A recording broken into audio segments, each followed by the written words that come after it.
why you aren't winning. The number one reason why you aren't winning, it has nothing to do with your technical ability, it has nothing to do with Sam.Gov, it has nothing to do with who's president, it has to do with this. That's what it has to do. So too often we're swayed. We think, oh, the answer's over here, the answer's over there, when you really have to ask, what are you really being called to do? So you may be wondering, well, how in the heck does this have anything to do with why I'm not winning government contracts? Because you don't believe in what you need to do to win a contract. Being so busy and caught up in, well, they said I can middleman, and this person, they made all this money and I can make money too. And what about you, Dr. Park? You've won over 15 million contracts. Can I do that too?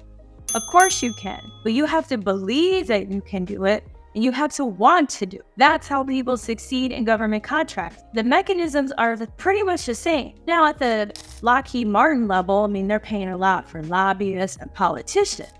You know, I'm just keeping it real. Like, this is no industry secret. This is no shade to any organization. This is reality. So where do you fit into all of it? Where you fit in is you're a small business. There's over $500 million in federal government contracts, and the government is setting aside 25% for businesses like yours.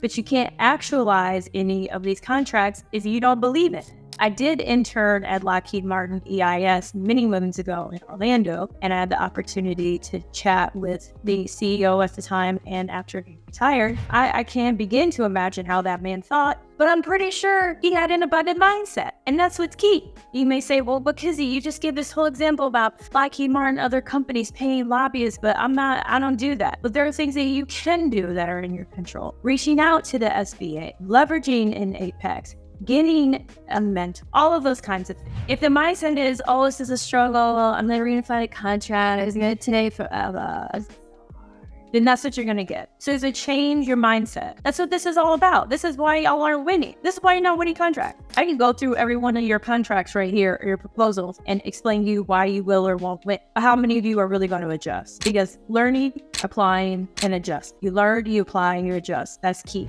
But it begins here. So number one, I know that a mentor is out there for me. I know that they're already out there because it's already in you that you want a mentor. So this isn't just some stuff that came out the sky. Why didn't it come out the sky? Like, you're going to end up being a rocket scientist. So my point is, things come to us for a reason. So turn that mindset around, put out there, listen, that person's already out there. They're there, I'm going to find. Then it's, okay, how do you find them? First and foremost, what value do you add? Is it your set aside? Are you an 8A? Is it your connections? Is it that you used to work for the government? Are you a retired military officer? What is it? What is your value? And then lastly, why are you interested in the mentor partner program? Why? Feel free to respond to me. I just want y'all to know, like, this is for real. That's the next thing of why aren't you winning? It's about, what are you willing to sell? Is the federal government looking for transport brokerage? I don't know. I've seen contracts for moving. I've seen contracts for moving all kinds of things, furniture, documents. You have to look into the transportation. Go to Sam.Gov. This is why you aren't winning contracts. People over here, everybody's saying, oh, you bid on the stuff that's easy. You bid on that long maintenance. You bid on this, you bid on that. So if you're telling me I should bid on long maintenance and everybody else is bidding on long maintenance, then isn't that going to be saturated? I'm not saying you can't win a long maintenance opportunity or even a janitorial opportunity. It's about learning from those out there. Why does somebody like David have $8 million in government contracts? Because he's bidding on things like translation, sign language, interpretation. Guess what else he won? He won last year, get this, y'all better get close. He won a contract for a licensed cosmetologist to teach in the bureaus of prison. Please stop. So how many people do you think are bidding on things like that? Not many, but why couldn't you? We do government contracting for a reason. This is a means to an end. This is not what gives us happiness. But people expect, oh, I do these 3 things, 1, 2, 3, I'm gonna get all this money. That's what government contracting. I just do these 3 things over and over again, I'm gonna get all this. Now, this may be in pesos. It doesn't matter. You can imagine it's in dollars. I got dollars here. But this is just a means to an end. This is a space where you're helping these amazing missions, and it's about you understanding why you aren't winning. And being too focused on this, like, oh, it's so quick, it's so easy because I watched this video or somebody said this or my friend, is gonna set you up for failure. How to avoid burnout, submitting 13 a week and felt sluggish. You have to come to terms with what are you willing to give up in order to live the life you want to live. Are there other tips? Yes, you can use ChatGPT. You can create a template. So that way, if you're like, hey, I'm bidding on housekeeping, bam, this is what I use. If I'm bidding on training, this is what I use.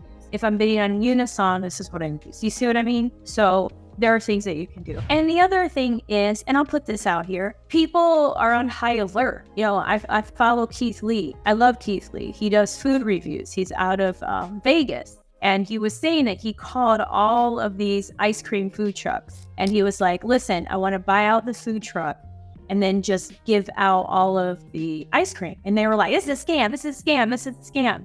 So finally he came across a guy with a little bike and a cling, cling, cling, and bought out his ice cream. I mean, it makes me almost want to cry because so many people blocked these blessings because they thought it was a scam because of this mindset of scarcity. Oh, somebody's gonna come get me. Somebody's out to get me. Listen, I'm not saying that Arthur Parks didn't teach me to be street smart, you know, but at the same time, it's like, when do we take a step back and say, but goodness, if God put this into me, if my higher power put this into me, it's gonna work out. So you have to have that mindset. You can even bring it up on the call. How long do you have to wait to go for 8A when starting? If you have at least 150,000 to or more in federal government contracts and you've been in business, you're not gonna have to wait. It's those of you where you have nothing, no revenue, you just started, you're barely bidding on a contract, then why get an 8A? It would be as if you gave a 10-year-old a Lamborghini. Why? Why would you do that? Now, if that 10-year-old grew up in an environment where they were driving, maybe they lived on a farm, or they lived in a community where they drove a golf cart, or lived on a farm, maybe a loved one or a friend of the family had a Lamborghini, and maybe they let the 10-year-old drive a Lamborghini. Okay, then I'm cool with the 10-year-old driving a Lamborghini, but otherwise, why would you do that? So that's the same thing with this. You don't want to just jump and be like, I'm getting an AA. Yeah, it's not gonna work. But again, you all are amazing. Take care, and don't forget, like, subscribe. I totally forgot to say all of that. Hit the notification button. And remember, you all are amazing. Everything is possible, y'all. Everything is possible.